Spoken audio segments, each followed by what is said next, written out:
आकाशवाणी भोपाल से प्रस्तुत हैं प्रादेशिक समाचार।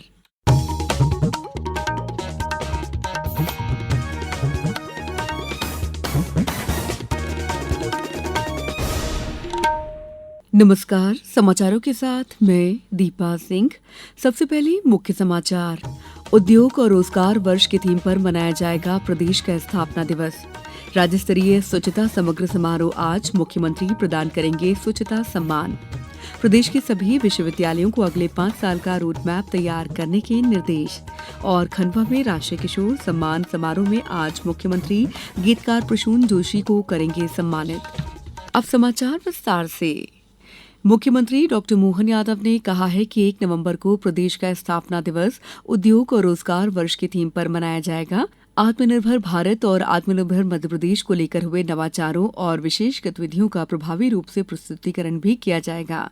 मध्य प्रदेश स्थापना दिवस समारोह के संबंध में कल मंत्रालय में हुई बैठक में मुख्यमंत्री डॉक्टर मोहन यादव ने कहा कि रोजगार के मंदिर हैं उद्योग की थीम के साथ कौशल उन्नयन, तकनीकी शिक्षा, उद्यमशीलता के विकास सहित युवाओं को रोजगार और आत्मनिर्भरता से जोड़ने वाली सभी गतिविधियों का स्थापना दिवस संबंधी कार्यक्रमों में प्रभावी और आकर्षक प्रस्तुतिकरण किया जाए। भोपाल में होने वाले राज्य स्तरीय कार्यक्रम के साथ सभी जिला और संभागीय मुख्यालयों पर भी भव्य कार्यक्रम आयोजित किए जाएं। नगरीय विकास और आवास विभाग द्वारा आज भोपाल के रविन्द्र भवन में 5वां राज्य स्तरीय स्वच्छता सम्मान समारोह और कार्यशाला स्वच्छता समग्र का आयोजन किया जाएगा। मुख्यमंत्री डॉक्टर मोहन यादव समारोह में उल्लेखनीय कार्य करने वाले नगरीय निकायों को स्वच्छता सम्मान प्रदान करेंगे। समारोह में नगरीय विकास और आवास मंत्री कैलाश विजयवर्गीय और राज्य मंत्री प्रतिमा बागरी भी मौजूद रहेंगी। कार्यक्रम में स्वच्छता पखवाड़े पर आधारित विशेष फिल्म और स्वच्छता सर्वेक्षण 2025 के डिजिटल पोस्टर का लोकार्पण भी किया जाएगा। मुख्यमंत्री डॉक्टर मोहन यादव कल भोपाल में एमएसएमई सम्मेलन 2025 में शामिल हुए। प्रदेश में सूक्ष्म, लघु और मध्यम उद्योगों के विकास के साथ स्टार्टअप इकोसिस्टम को सशक्त बनाने के उद्देश्य से आयोजित सम्मेलन में मुख्यमंत्री डॉक्टर यादव ने कहा कि राज्य सरकार का उद्देश्य प्रदेश में उद्यमिता को प्रोत्साहन देकर देश, प्रदेश और युवाओं को आत्मनिर्भर बनाना है। यशस्वी प्रधानमंत्री के नेतृत्व में हमें इस बात की प्रसन्नता है, अब हम सोने की चिड़िया नहीं, ये सोने का बाज बनने जा रहा है। भविष्य के लिए अपनी स्वदेशी की भावना के बलबूते पर, स्वावलंबन के मार्ग पर, अपने संसाधनों से अपने घर का बाजार भी, घर की आवश्यकता भी, अपने देश और प्रदेश के अंदर की तमाम चीजों की पूर्ति करते हुए न केवल हम अपने स्वावलंबन के बलबूते पर देश को भी आगे बढ़ाएंगे, मध्य प्रदेश को भी आत्मनिर्भर बनाएंगे।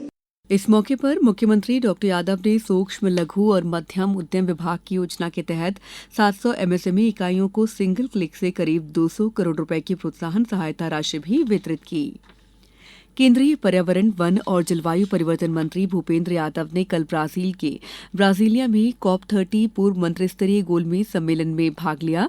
उन्होंने इस बात पर जोर दिया कि पेरिस समझौते के 1 दशक पूरे होने पर COP30 को बहुपक्षवाद, समता और सामूहिक संकल्प में विश्वास की पुनः पुष्टि करनी चाहिए ताकि लोगों और पृथ्वी के लिए वास्तविक कार्रवाई की जा सके।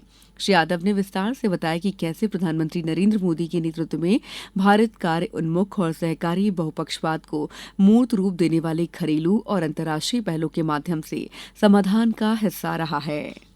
प्रधानमंत्री नरेंद्र मोदी द्वारा घोषित और पिछले महीने की 22 तारीख से शुरू हुआ वस्तु और सेवा कर जीएसटी बचत उत्सव से पूरे देश को लाभ हो रहा है। जीएसटी सुधार के प्रभावों की कड़ी में आज प्रस्तुत है संशोधित दरों से महाराष्ट्र के उद्योगों को मिलने वाली मजबूती के बारे में हमारे संवाददाता की रिपोर्ट। नए जीएसटी सुधारों से महाराष्ट्र के किसानों, कारीगरों और उद्योगों को बड़ी राहत मिली है। राज्य के प्रसंस्कृत चीनी पर अब 12% के बजाय 5% जीएसटी लग रहा है, जिससे 50 लाख से अधिक गन्ना किसानों को सीधा लाभ हुआ है। साथ ही जीएसटी में इस बदलाव से प्रसंस्कृत और संरक्षित मछली पर कर की दर 12% से घटकर 5% होने से कोंकण के 2 लाख से अधिक मछुआरों और तटस्थ श्रमिकों को मदद मिली है तथा प्रसंस्कृत खाद्य पदार्थों पर कर में कमी से किसानों को लाभ हुआ है और बागवानी को भी बढ़ावा मिला है। इसके अलावा नए जीएसटी सुधारों के अनुसार 2,500 रुपए प्रति जोड़ी तक की कोल्हापुरी चप्पलों पर अब 5% जीएसटी लग रहा है, जिससे यह घरेलू और वैश्विक बाजारों में अधिक प्रतिस्पर्धी हो गई है। वहीं वर्ली पेंटिंग और पैठनी साड़ियों पर अब 5% कर लग रहा है, जिससे पारंपरिक कलाओं का संरक्षण होगा और कारीगरों की आजीविका सुरक्षित होगी।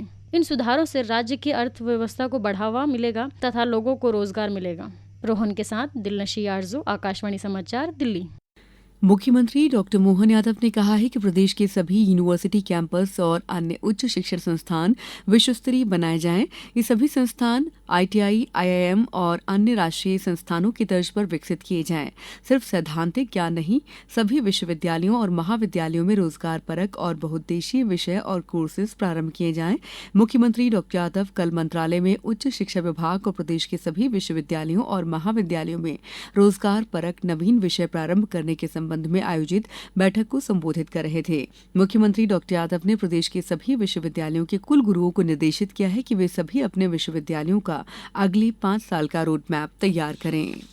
प्रदेश में 21 अक्टूबर को गोवर्धन पर्व लोक अनुष्ठान और सांस्कृतिक परंपराओं के अनुसार मनाया जाएगा। मुख्यमंत्री डॉक्टर मोहन यादव ने कल निर्देश दिए हैं कि गोवर्धन पर्व आयोजन में गौशालाओं और पशुपालकों को विशेष रूप से सहभागी बनाया जाए। साथ ही गोवर्धन पर्व पर पशुपालन और दुग्ध उत्पादन के क्षेत्र में विशेष उपलब्धियां दर्ज करने और नवाचार करने वाले उद्यमियों को भी सम्मानित किया जाए। मुख्यमंत्री डॉक्टर यादव ने कल मंत्रालय में आयोजित एक बैठक में बताया कि प्रदेश की गौशालाओं में गोवर्धन पर्व पर सामुदायिक आयोजन होगा। गोवर्धन पर्व का मुख्य आयोजन रविन्द्र भवन भोपाल में किया जाएगा, जिसमें गोवर्धन पूजन, परिक्रमा, अन्नकूट भोग मुख्य होगा। संस्कृति विभाग द्वारा जिला प्रशासन खंडवा के सहयोग से राष्ट्रीय किशोर कुमार सम्मान का आयोजन पुलिस परेड ग्राउंड खंडवा में किया जा रहा है। समारोह में आज मुख्यमंत्री डॉक्टर मोहन यादव वर्चुअली शामिल होंगे।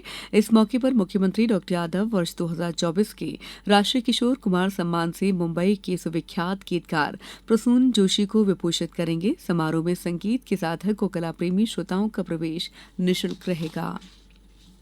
भारतीय रिजर्व बैंक ने भारत स्थित बैंकों और उनकी विदेशी शाखाओं को भूटान, नेपाल और श्रीलंका के निवासियों को भारतीय रुपए में ऋण देने की अनुमति दे दी है।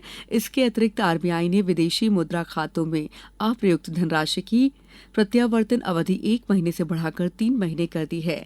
इससे पहले जनवरी में आरबीआई ने भारतीय निर्यातकों के लिए विदेशों में विदेशी मुद्रा खाते खोलने की अनुमति दी थी। अब कुछ समाचार संक्षेप में। मुख्यमंत्री डॉक्टर मोहन यादव की अध्यक्षता में आज मंत्रालय में राज्य मंत्रिमंडल की बैठक आयोजित की जाएगी। बैठक में कई महत्वपूर्ण विषयों पर निर्णय लिए जाएंगे। आगर मालवा जिले में खाद्य सुरक्षा विभाग ने कल बाजार से नई खाद्य पदार्थों के नमूने लेकर गुणवत्ता जांच के लिए राज्य खाद्य प्रयोगशाला भोपाल भेजे हैं। शिवपुरी के आईटीआई में कल ओपन कैंपस प्लेसमेंट ड्राइव का आयोजन किया जाएगा। सतना जिले में कलेक्टर और जिला मजिस्ट्रेट ने नरवाई जलाने पर प्रतिबंध लगा दिया है। मंदसौर में एचआईवी संक्रमण की रोकथाम के लिए सघन जागरूकता अभियान चलाया जा रहा है। मंडला में सांसद फग्गन सिंह कुलस्ते ने ग्राम पंचायत पौंडीमाल में 49,50,000 रुपए के विभिन्न विकास कार्यों का भूमि पूजन किया। डिंडौरी जिले के किसानों के लिए कृषि विभाग ने कोदो कुटकी की खेती को प्रोत्साहित करने के लिए पंजीयन प्रक्रिया प्रारंभ कर दी है। नई दिल्ली में चल रहे वेस्टइंडीज के साथ दूसरे क्रिकेट टेस्ट मैच के 5वें दिन भारत आज दूसरी पारी में 1 विकेट पर 63 रन से आगे खेलेगा। भारत को मैच जीतने के लिए मात्र 58 रन की जरूरत है। इस बुलेटिन में बस इतना ही। अगला बुलेटिन दोपहर 2:10 पर। दीजिए इजाजत। नमस्कार।